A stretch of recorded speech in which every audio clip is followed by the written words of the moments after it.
إلى حضرة النبي المصطفى رسول الله صلى الله عليه وسلم أهل الكرام شؤون الفاتحة أعوذ بالله من الشيطان الرجيم بسم الله الرحمن الرحيم إياك نعبد وإياك نستعين صراط الذين أنعمت عليهم غير المغضوب عليهم ولا الضالين آمين ولا حول ولا قوة.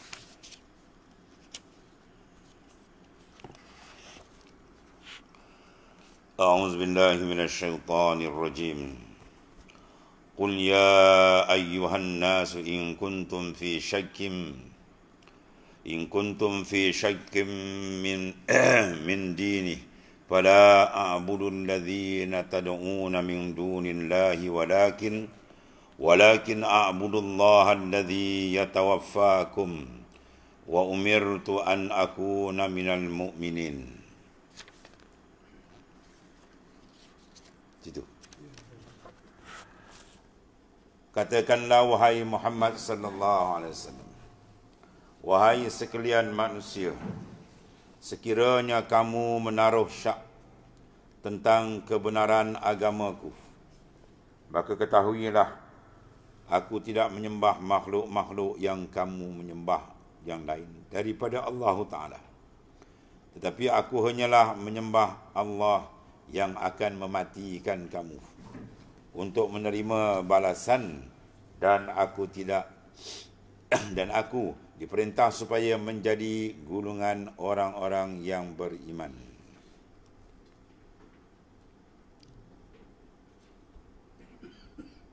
فَلْيَعْبُدُوا رَبَّ هَذَا الْبَيْتِ الَّذِي أَطْعَمَهُمْ مِنْ جُوعٍ وَآمَنَهُمْ مِنْ خَوْفٍ. Maka hendaklah mereka menyembah Tuhan yang menguasai rumah, yakni Al-Kaabah. Tuhan yang memberi mereka penghidupan, menyelamatkan mereka dari kelaparan, dan mengamankan mereka daripada ketakutan. Sanurihim ayatina fil afaqi wa fi anfusihim hatta yatabayyana lahum annahu al-haqq. Awalam yakfi bi rabbika annahu ala kulli syai'in qadir, ala kulli syai'in syahid. Kami akan perlihatkan kepada mereka tanda-tanda kekuasaan kami di merata-rata tempat dalam alam yang terbentang luas ini, dan pada diri mereka sendiri, sehingga ternyata jelas kepada mereka bahawa Al-Quran adalah benar. Belumkah ternyata kepada mereka kebenaran itu, dan belumkah cukup bagi mereka bahawa Tuhanmu mengetahui dan menyaksikan tiap-tiap sesuatu.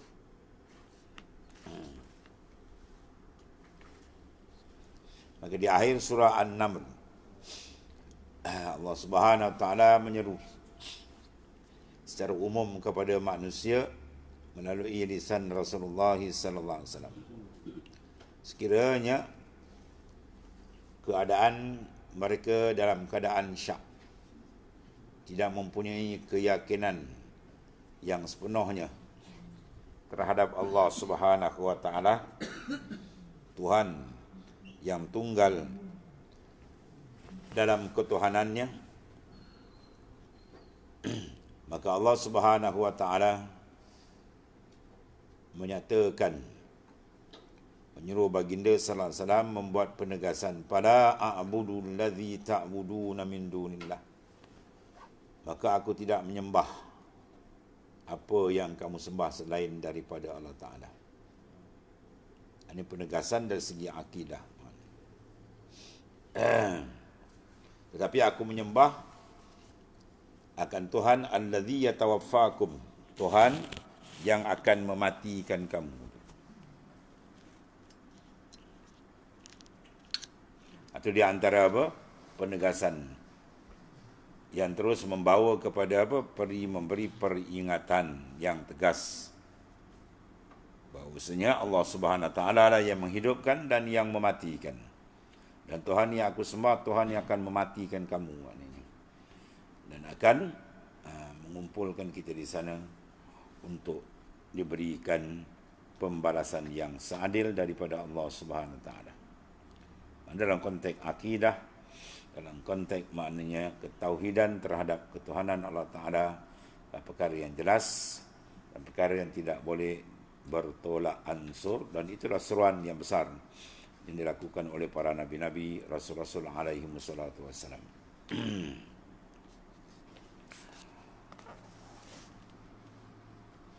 Kemudian Allah Subhanahu Wa Taala menarik perhatian di sini dari segi sifat Allah Ta'ala yang diizharkan setiap saat, setiap masa. Tuhan yang disembah ialah allazi at'amahum min ju'in, Tuhan yang memberi kamu makan. Mana makanan yang kita makan, nikmat yang kita ambil, terutama nikmat yang sentiasa manusia hari-harinya makan, siang malam, maka dia kena sedar bahawasanya segala kurniaan tersebut merupakan nikmat daripada Ta'ala.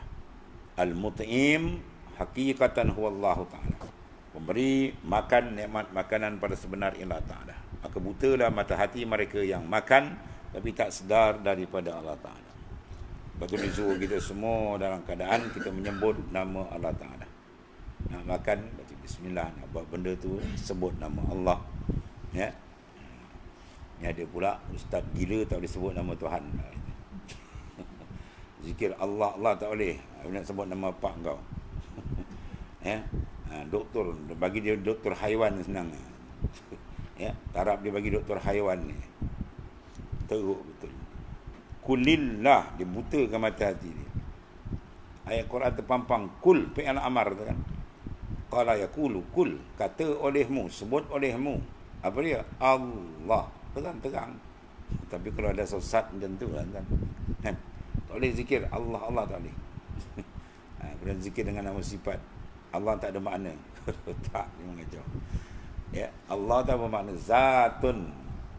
Ya. Muttasif bi sifatil kamalat. Ismun ya li zatil wajibal wujud. Allah itu ialah ismun, nama bagi zat yang wajib kewujudannya. Nama bagi zat. Ada yang lain yang panggil nama bagi sifat. Semua tu ada menunjuk kepada kebesaran Allah Ta'ala. Macam-macam dia orang ni. Yang Wahabi dengan Syiah macam-macam. Ini buat Wahabi. Dapat doktor rupanya bebal. Lagi bodoh. Allah. Ini sering ayat-ayat seumpama diulang, ditamkin untuk memberikan kemantapan kepada jiwa manusia tadi. Allazi at'amahum min ju', Allah Ta'ala yang telah memberikan makanan. Ya, ketika kamu lapar tu siapa beri? Dia.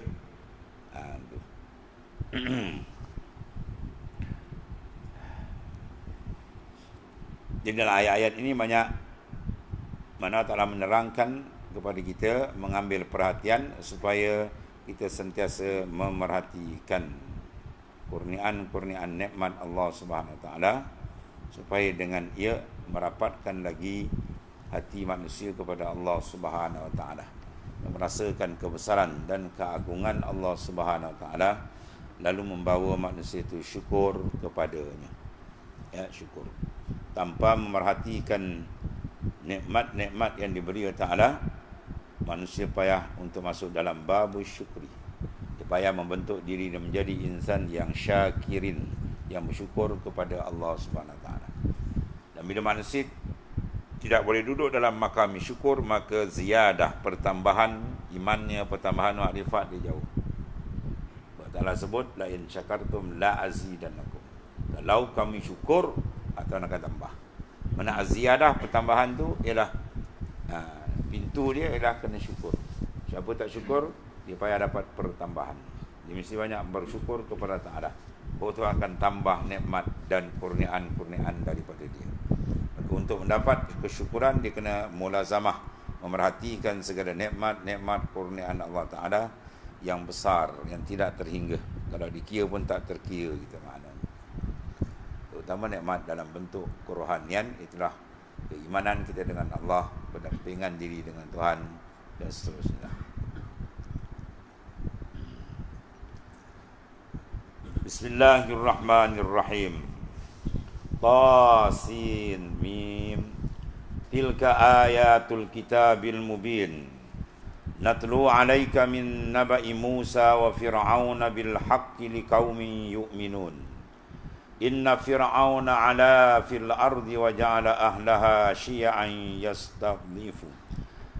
yastad'ifu ta'ifatan minhum yuzabbihu abna'ahum wa yastahyi nisa'ahum innahu kana minal mufsidin wa nuridu an namunna 'alal ladzina istud'ifu fil ard wa naj'alahum a'immatan wa naj'alahumul warithin wa numakkina lahum fil ardi wa nuriya fir'auna wa hamana wa junudahuma minhum ma kanu yahzarun. Ta sin min. Ini sengaja daripada ijaz Al-Quran, datangkan dengan huruf muqatta'ah. Inilah ayat-ayat kitab Al-Quran yang memberi penjelasan. Kami bacakan kepadamu wahai Muhammad sallallahu alaihi wasallam sebagian daripada kisah Nabi Musa dan Fir'aun dengan keterangan yang benar bagi orang-orang yang beriman. Sesungguhnya Fir'aun telah berlaku zalim di bumi.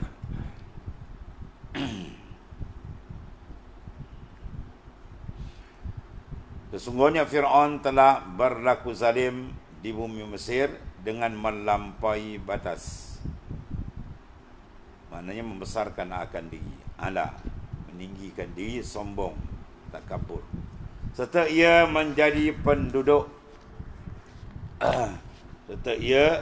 menjadikan penduduknya berpuak-puak.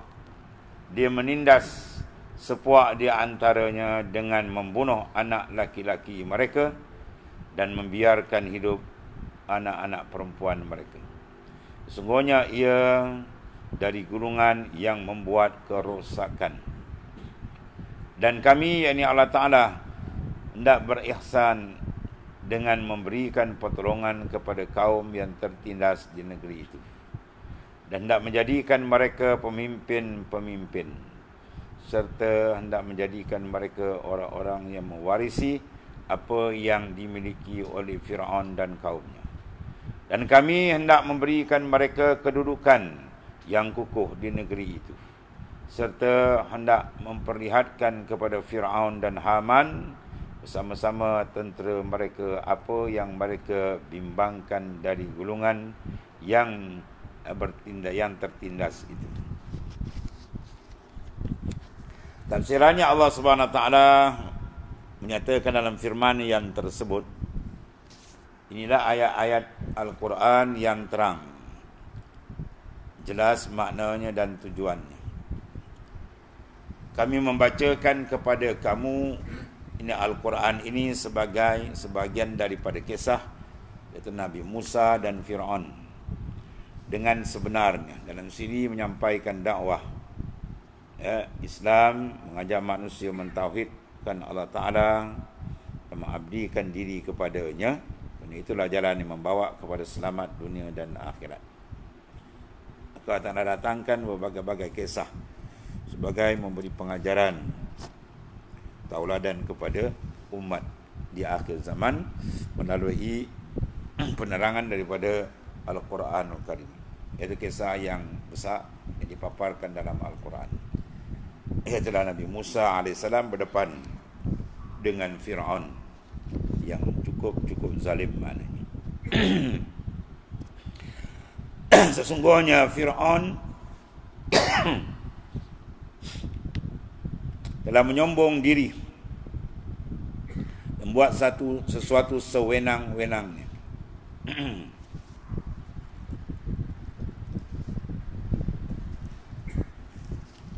Sehingga ia mengaku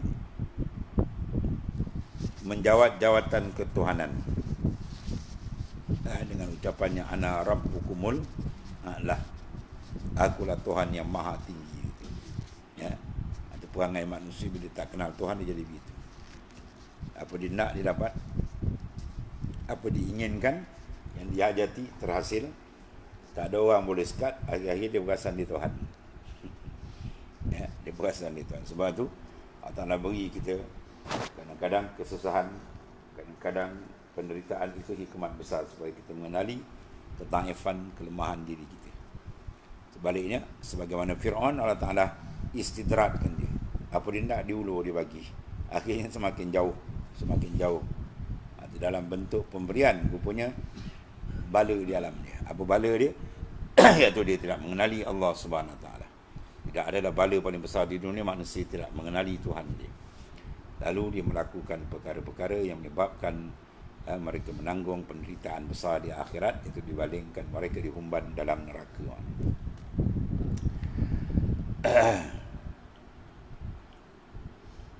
Jadi kami membacakan kepadamu itu Al-Quran sebagai sebagian daripada kisah Nabi Musa AS dan Fir'aun dengan sebenarnya. Sesungguhnya Fir'aun telah menyombong diri dan membuat satu sewenang-wenangnya di atas muka bumi. Sebab takabur, sifat takabur ini ialah bawah daripada kufur. Ya, pertama kufur, orang yang bersifat dengan kufur dipanggil kafir. Takabur tu sifat dia, takabur. Orang yang bersifat dengan takabur dipanggil mutakabbir. Kalau digamai mutakabbirin, mana orang yang sombong, yang angkuh, yang tidak menerima kebenaran. Man bataral haqqah, mereka yang menolak kebenaran. Benar atau salah benda ni diukur dengan nas Quran dan hadis sahih daripada Nabi. Apabila benda tu dah benar, dia tolak. Itu dipanggil orang takabur. Ya. Kalau benda tu tak betul ditolak, itu memang dia suruh kita menolak. Ya, benda yang batil, ini benda benar ditolak. Man bataral haqqa, mereka yang menolak kebenaran. Kebenaran tu ditolak. Itulah sombong tak sombong. Maka duduk bawah dia, standard dia bawah kufur. Siapa dia punya imam dia? Iblis. Dipanggil Sayyidul Mutakabbirin, penghulu orang yang takabur. Aba wastakbara, aba ia enggan, wastakbara dia rasa besar diri, takabur. Ana khairun minhu, aku lebih baik daripada Adam, kan? Itu di antara perangai golongan-golongan mutakabbirin yang sombong dan tidak mau sujud kepada Allah Subhanahu Wa Ta'ala dan tidak mau mengiktiraf kebenaran ketuhanan Tuhan yang maha dahsyat. Ia menjadikan penduduk Mesir berpecah belah dengan menindas sebahagian daripada mereka. Ini memang sistem daripada dulu kita. Satu cara untuk mengekalkan kuasa mereka, mereka pecahkan orang. Ya. Orang panggil apa? Pecah perintah. Pecah sana, lepas tu dia laga-lagakan lah. Laga sana, laga sini. Dia laga. Dia orang bila ada sebelaga, dia tak adalah masa nak berdepan dengan dia. Itu sistem pemerintahan dulu macam tu dibuat. Ya. Golongan-golongan kufar dalam menjajah negara Islam pun dibuat begitu. Ya, sama-sama negara Islam dia laga-laganya. Bila dah berlaga sama kita, kita dah lemah. Situ sedaplah dia kontrol. Ya, musuh Islam sangat takut bila umat Islam bersatu. Ukur dia takut. Kalau umat Islam bersatu je, jahanam mereka. Sebab tu sistem ni dia pakai cara ni. Pecah perintah dia panggil. Kemudian dia laga-lagakan. Yang menjadikan penduduk Mesir berpecah belah. Jadi pemecah belah siapa dia? Dia lah. Tapi sebaliknya, bila turunnya Rasulullah SAW sebagai Rasul, diangkat menjadi Rasul, mereka menuduh pula Nabi pula yang memecah belahkan. Farrakna jamaah, atau kamu pecah belahkan masyarakat kami, kan? Itu di antara apa tu? Perangai golongan mereka yang buat tuduhan yang tidak sebenar kepada baginda sallallahu alaihi wasallam. Kemudian mereka diperbudak-budakkan. Jadi mereka dibelenggu masyarakat Mesir dulu dengan kehambaan. Jadikan hamba kepada Fir'aun. Dipaksa bekerja sepanjang hari. Anak laki-laki disembelih, anak laki dibunuh. Kerana apa? Ramalan ahli nujum. Dia mengaku Tuhan, lepas tu dikutuk nujum lah. Ramalan ahli nujum Fir'aun bahawa akan lahir seorang anak lelaki daripada Bani Israel yang akan membinasakan dan meruntuhkan kerajaan Fir'aun, bahkan akan menyebabkan kematiannya sebagai Raja Mesir pada waktu itu. Sehingga dikeluarkan perintah kerajaan untuk menyembelih setiap anak lelaki yang lahir dan membiarkan bayi perempuan hidup. Itu golongan manusia yang gilakan kuasa gitu. Dia sanggup buat apa? Bunuh orang pun tak apa. Yang di kuasa dia tidak terjejas, maknanya kuasa dia tidak terancam. Ini dilakukan oleh Fir'aun. Akan tetapi usaha Fir'aun untuk menyelamatkan daripada bencana azab Allah Ta'ala yang telah diramalkan oleh ahli nujum, itu ramalan dia lah, berlaku ke tak berlaku ke, atau berlaku, itu sebenarnya ia adalah taksis iradat Allah Ta'ala. Walaupun dengan membunuh setiap anak lelaki Bani Israel, ya, tidak berhasil kerana sudah menjadi takdir. Tuhan dah takdirkan pada azal lagi dah. Dan tidak ada sesuatu yang dapat menghalanginya. Bahkan Allah Ta'ala tunjukkan kuasa besarnya, orang yang akan membunuhnya, ya, iaitulah dia sendiri kena piara orang. Bunuh-bunuh yang lain, yang nak bunuh dia tu, yang nak jatuh gulingkan dia tu, dia kena piara. Duduk dengan dia sekali. Begitulah hebatnya perancangan Allah Subhanahu Wa Ta'ala. Ya. Bahkan penentangan pemuda yang disangka akan menghancurkan kerajaannya dan menyebabkan kematian itu, tetapi sebaliknya pemuda yang dibesarkan di dalam istana Fir'aun bersama keluarganya sendiri. Ya. Dia terpaksa membela, terpaksa menjaga, mengurus orang yang akan menjatuhkan dia. Ini perbuatan kerja Allah Ta'ala. Wa yamkuruna wa yamkurullah wallahu khairul ma. Mereka cuba nak tipu daya, nak buat helah. Ya, Tuhan balas balik perancangan tipu daya jahat mereka yang panggil makan diri sendiri. Ini kuasa besar Allah Subhanahu Wa Ta'ala. Kemudian Allah Subhanahu Wa Ta'ala berfirman dalam ayat yang tersebut, menyatakan bahawa kehendaknya yang sudah terlaksana akan menjadi kenyataan. Masya Allah kan, ma lam yasha' lam yakun. Apa yang dikehendaki Allah Ta'ala itu sahaja yang akan berlaku. Apa yang tidak dikehendaki Allah tidak akan berlaku. Semua itu dengan masyiah. Dengan masyiatillah, kehendak dan keputusan daripada Allah Subhanahu Wa Ta'ala. Ayat yang mendedahkan betapa hebatnya kebesaran dan keagungan Allah Subhanahu Wa Ta'ala.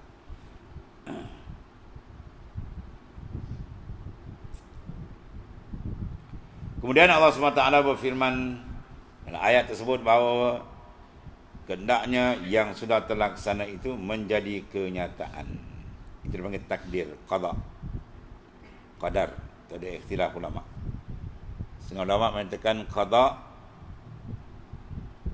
adalah pelaksanaan, adalah taksir daripada kudrah, takluk tanjizi hadis bagi kudrat, itu dipanggil qada. Qadar adalah takluk tanjizi qadim bagi iradah, dipanggil taksis bila azal. Itu dipanggil apa? Qada dan qadar. Ada satu pendapat ulama lain akas sebalik. Qada ialah taksis azali, qadar adalah tanjizi hadis bagi kudrah. Walhasil dua-dua itu hak Allah Ta'ala berlaku. Dia menentu dan dia yang melaksanakan. Penentuan dan pelaksanaan adalah milik tunggal Allah Subhanahu Wa Ta'ala. Tak ada siapa yang boleh menentu pada hakikat, dan tidak ada siapa yang boleh meluluskan, ya, pada hakikat dia. Kalau manusia pada hakikat boleh menentu, tak ada manusia bermasalah dalam dunia ni. Siapa nak masalah, siapa nak sakit, siapa nak tua. Kalau boleh dia nak muda bila, kalau boleh tak nak mati. Jadi maknanya apa? Manusia hanya pada lahir bayangan saja. Adalah isnad sandarkan usaha ikhtiar pada dia. Apa hikmat? Hikmat dia untuk menyandarkan ahkam syariah, hukum syariat. Boleh nampak pada zahir kita buat baik ada dapat pahala, buat tak baik boleh dosa, tu je. Segi hakikat sebenarnya semua adalah telah siap pada azal. Dan ini yang dimulahazahkan dalam perjalanan menyucikan kerohanian kita. Supaya apa? Kita nampak makin terang dan jelas kebesaran, keagungan Allah Ta'ala yang maha hebat. Sebab ibadat bila dilakukan bertapakkan kepada rasa kebesaran dan keagungan Tuhan, di lain. Dia punya kemanisan, lazah di lain. Kalau dibuat tak ada rasa apa, kosong. Itu biasa je lah.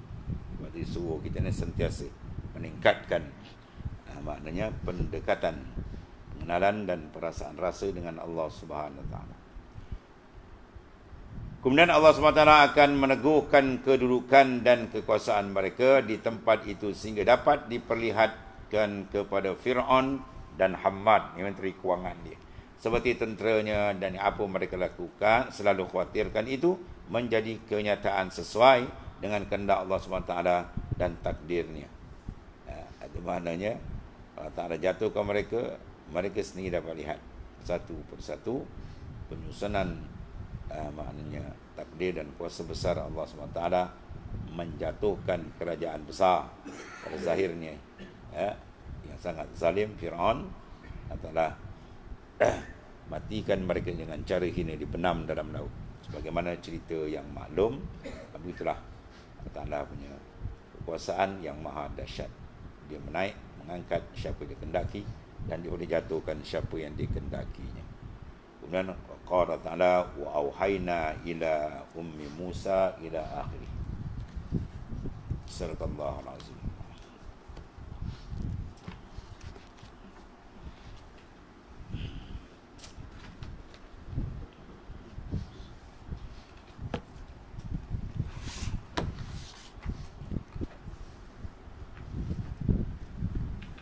Bismillahirrahmanirrahim.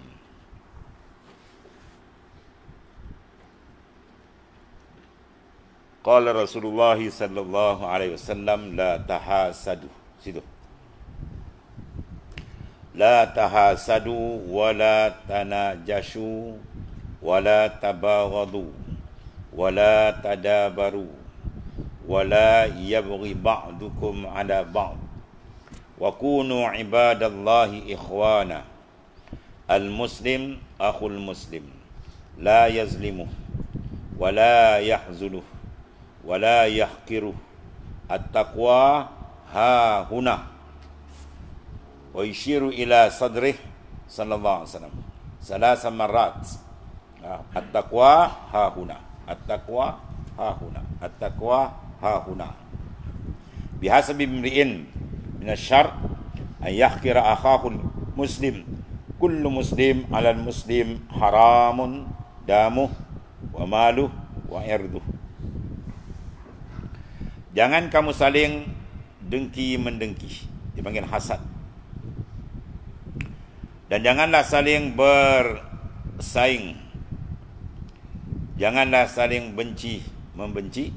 Janganlah saling musuh memusuhi. Janganlah saling berbuat jahat satu sama lain, dan jadilah hamba-hamba Allah yang bersaudara. Seorang muslim adalah saudara bagi muslim yang lain. Tidak boleh menzalimi, menipu dan menghinanya. Ketakwaan itu terletak di sini. Baginda SAW, baginda, beliau tu kasononya. Kita tak boleh beliau kan. Baginda SAW menunjukkan ke arah dadanya. 3 kali Rasulullah kata at-taqwa ha huna, at-taqwa ha huna, at-taqwa ha huna. Ya, bukan at-taqwa ha huna tunjuk kat tangan tak. Ha huna ni kali batin hati kita dalam. Atau pesan ni pembersihan hati manusia tadi. Tempat dia tempat duduk satu sifat yang diiktiraf oleh Allah Taala sebagai kemuliaan paling tinggi. Inna akramakum indallahi atqakum. Semulia-mulia kamu Allah Ta'ala orang yang paling tinggi darajat takwanya. Duduk takwa tu di mana? Di tangan, kaki, dah, huna ni, sini. Di batin hati, sadri.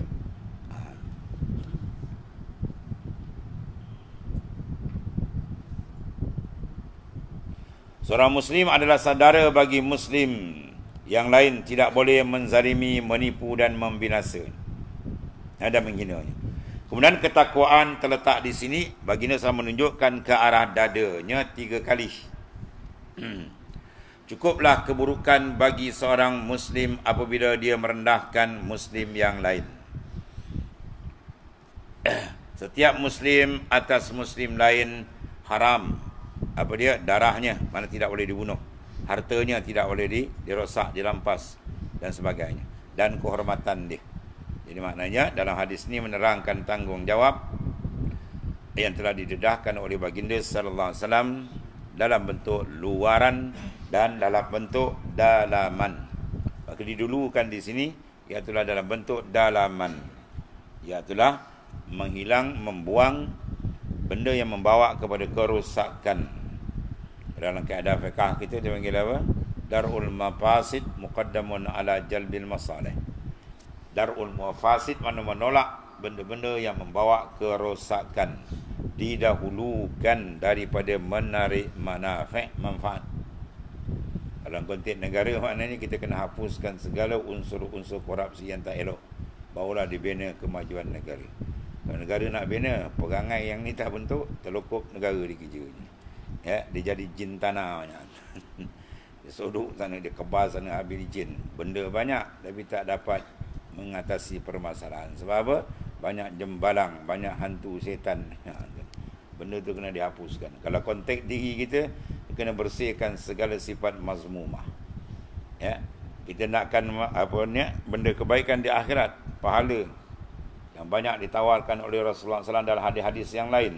Jadi panggil manafi', benda manfaat, fadilat, kelebihan. Tapi kita tak jaga mafasid, benda yang merosakkan ni. Buat amal kami banyak tapi ada hasad, habis. Buat amal banyak, ada riak, tak laku. Amal kita semua dibuang dalam tong sampah. Ya, dalil kata ini benda yang besar diletakkan di depan oleh bangsa Israel adalah hasad. Al-hasadu ya'kulul hasanat kama ta'kulun narul khatab. Hadis yang lain Nabi mengatakan hasad, dengki ini memakan segala amalan. Ya. Al-hasadu ya'kulul hasanat, bukan hasanatun, hasanat jamak. Semua kebajikan, sembahyang, puasa, zakat, haji kita, bila ada saja hasad, habis. Ta'kulul hasan. Kama perbandingan ni kama ta'kulun narul khatab. Macam mana api memakan kayu yang kering, habis. Ya, tak ada tinggal, licin, abu tinggal. Mana amal lah banyak mana, beramal sekalipun, ya, bila dia tak jaga perosakan dia tadi akan jadi rosak. Ini memeranjatkan mereka di akhirat. Dulu banyak buat atas dunia, banyak tapi dah habis. Sebab tu dia kena jaga dulu, sifat-sifat ini kena dibersihkan. Itu sebab mana kita mendalami dalam ilmu pembersihan jiwa, ilmu tasawuf, benda besar kan. Sebab tu setengah ulama menyatakan, ulama-ulama awliya di kalangan para awliya menyatakan, man lam yataghalghal bihadhil ulum mata musiran 'alal kabair wa huwa la ya'lam. Siapa yang tidak memberikan penumpuan betul penyelidikan dia terhadap ilmu kami ini, ilmu penyucian dalaman, dibimbangi mereka mati dalam keadaan ya yang tidak elok. Mata musiran 'alal kabair, dia mati dalam mengekalkan dosa-dosa yang besar, wa huwa la ya'lam, padahal dia tak perasan. Hasad dosa besar, dia menghapuskan segala amal, habis. Semua sifat dalaman.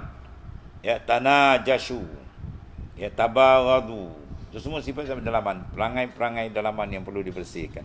Ya. Kemudian secara lahiriah pula disuruh kita jangan buat kezaliman. Sebab kita ni dibentuk diri kita kunu ibadallahi ikhwana. Jadi ketiga itu jangan dilakukan kezaliman. La yazlimu wa la yahzuluhu. Jangan kita zalim, ini orang buat zalim, ya, dan diharamkan dalam beberapa sudut yang jelas di sini itulah kullu muslim ala muslim haram damu wa malu wa irdu. Mana kewajipan kita kena jaga supaya jangan kita lakukan kezaliman dalam bentuk darah, mana pembunuhan, zalim sebagainya, harta benda, tipuan, penipuan, rampasan, rompakan dan sebagainya lah. Dan mana maruah umat Islam, itu di antara yang kita kena jaga. Ini kewajipan besar. Ya, hadis ini sangat besar manfaat dan faedah bagi orang yang mahu mencermatinya. Di sini maknanya membina kekuatan umat Islam supaya mereka bersatu. Dan satu lagi hadis baginda sallam, itulah kami riwayatkan dari Imam An-Nawawi dalam Sahih Muslim daripada Ibnu Mas'ud radhiyallahu an. Rasulullah menyatakan la yadkhulul jannah man kana fi qalbihi misqalu dzarratin min kibr. Faqala ar-rajul inna ar-rajula yuhibbu an yakuna thawbuhu hasanan wa na'luhu hasanah. Qala inna Allaha jamil yuhibbul jamal. Al-kibru bataral haq wa ghamdun nas. Ini tarif yang diberikan oleh Rasulullah SAW. Pertama, Rasul menyatakan dalam hadis ini, la yadkhulul jannah man kana fi qalbihi misqala dzarratin minal kibr. Takkan masuk syurga. Bahaya Ustaz. Tidak akan masuk syurga orang yang di batin hatinya terdapat kesombongan, meskipun hanya sebesar biji sawi. Ya, misqala zarrah ni benda paling kecil lah. Dia panggil jauhal fardi, mana benda atom kecil. Jadi orang dulu dia buat misal biji sawi. Kalau ikut kita biji sawi ni boleh belah lagi kot. Masih boleh belah lagi. Ni benda tak boleh belah. Terlampau halus. Walaupun ada sikit benda tu dalam batin hati dia, maka orang tu takkan masuk dalam syurga. Masya-Allah. Bila dalam hadis lain pula, mereka yang ada iman walaupun sebesar zarah dia akan masuk syurga. Macam mana pula ni? Pernah dalam satu hadis menceritakan di akhirat, tengok amal dewan ni tak ada. Malaikat balik-balik rupa bawa pasung lidah dia ni ada bekas kalimah la ilaha illallah. Maka dengan sebab tu dibenarkan dia ke syurga. Jadi hadis ni berlawan kah? Tak. Hadis tak pernah berlawan. Cuma kita kena memahami dengan betul. Jadi ulama uraikan maksud hadis ni dengan hadis yang mengatakan selagi ada iman kita akan masuk ataupun tak akan kekal dalam neraka, dia akan ke syurga juga. Hadis ini mana tak masuk. Tak masuk ni apa? Tak masuk terus ke? Bukan. Ulama tafsirkan tak masuk di sini selagi kesilapan dosa tadi tidak diselesaikan. Itu maksudnya. Ya, dia ada sifat takabur. Tapi dia mati iman dia tak tanggal, iman dia masih ada. Takabur ni tak selesai lagi, kena selesai dulu. Apa selesai dulu? Kena benam dalam neraka. Dia kena bakar dulu kan. Ada selesai itu barulah dia dibenarkan. Itu maksud ini. Ini murkanya Allah Ta'ala, manusia memakai satu sifat yang sangat dibenci oleh Allah Ta'ala, itu at-takabbur. Ya. Tidak akan masuk syurga orang yang dalam hatinya terdapat kesombongan, membesarkan diri, meskipun hanya sebesar biji sawi, mana sehalus-halus benda. Sehingga mengatakan sesungguhnya orang suka apabila memiliki baju bagus. Seorang tadi mengata pada Nabi SAW, sebab takut-takut dia memakai pakaian yang elok atau barang-barang yang elok tadi mendatangkan takabur. Boleh ke tidak? Pakai baju baru, cantik, kenderaan baru dan sebagainya, mengambil nikmat. Takut-takut kena takabur. Boleh ke tidak atau mananya? Lalu seorang lelaki bertanya ke sahabat, bertanya kepada baginda, qala rajul innar rajul yuhibbu an yakuna sawbuhu hasana. Ada seorang lelaki ni, ya Rasulullah, disuka pakai cantik-cantik. Boleh ke? Takut takabur ke atau mananya? Maka Rasulullah pun menjawab, baginda menjawab, sungguhnya Allah Ta'ala itu indah. Innallaha jamil yuhibbul jamal. Allah Ta'ala suka keindahan. Jadi tak ada masalah.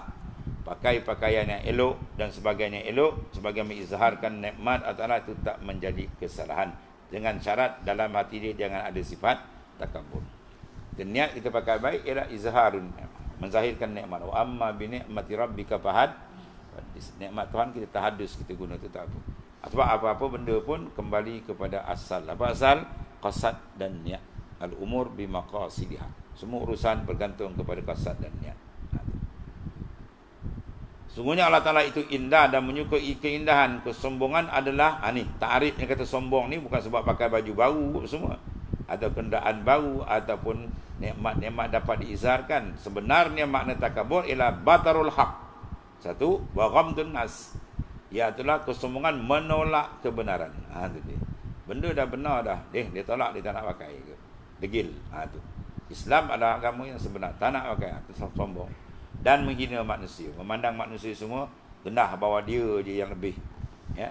Itu di antara sifat yang perlu dibuang, kotor. Orang macam ni tak boleh masuk hadrat Allah Ta'ala, kotor. Dia tak boleh masuk mahligai ma'rifat, dia tak boleh masuk, sebab kotor. Ya, dia kena buang. Kemudian kata Al-Batrul Haq ni, Ia dimasukkan bataral haq. Bataral haq tadi dengan huruf ya, ba dan ta. Itulah berarti menolak, batara, ditolak. Ghamdu ya, ghamdun nas dengan huruf ghain fathah, ghamdu. Ini cara bacaan dah. Mim sukun, mim mati, ghamdu. Dan diakhiri dengan huruf, itulah huruf ta ya. Huruf ta, ghamdu. Dan riwayat lain menyebut ghamsu dengan huruf sad, ghamsu. Ya, artinya sama juga, iaitu menghina. Sama ada riwayat mengatakan ghamdun nas ataupun ghamsun nas. Ada dalam riwayat yang lain. Walhasil dua-dua sifat ni adalah sifat yang mengotori batin hati manusia, yang membawa kepada murka Allah Ta'ala. Jadi wajib bagi kita membersihkan ya, sebersih-bersih. Wallahu a'lam. Sadaqallahu Rasulullah. Bismillahirrahmanirrahim. Alhamdulillah. Sayyidina Muhammad.